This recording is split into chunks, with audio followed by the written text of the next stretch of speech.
about a man who gave Barack Obama and the Democrats $500,000 and rode in Air Force One with the president. His name is Terry Bean. He's 66 years old. Mr. Bean is charged with sexual crimes against a 15-year-old boy in Oregon. All right?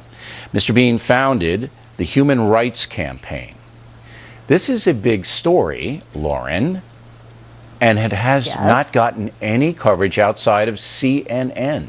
CNN covered it. That's right, and it. the local newspaper, the Oregonian, has been covering it. Okay, but that doesn't matter because people don't know what the Oregonian's doing. So explain to me how this could possibly happen. I can't explain it to you. I'm dumbfounded. It's a double standard. I'm agreeing with you. I like that. I like the sound of that.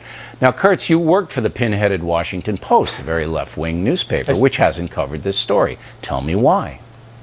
This absolutely should be a national story, Bill, but not because this guy gave a bunch of money to Obama and the Democrats and got a ride and got a picture with the president.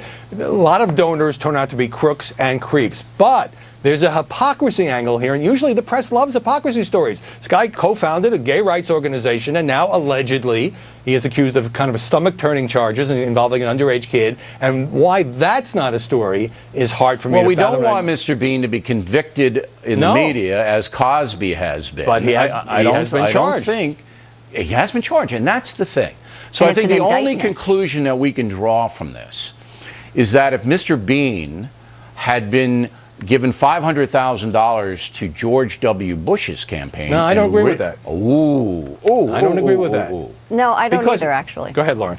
I just happen to think that if it's a bundler who sits in St. Louis, Missouri, and isn't a high-profile person, it's not that big of a story. But the story, Bill, here is that this guy is head of the Human Rights co-founder. This is a multifaceted story.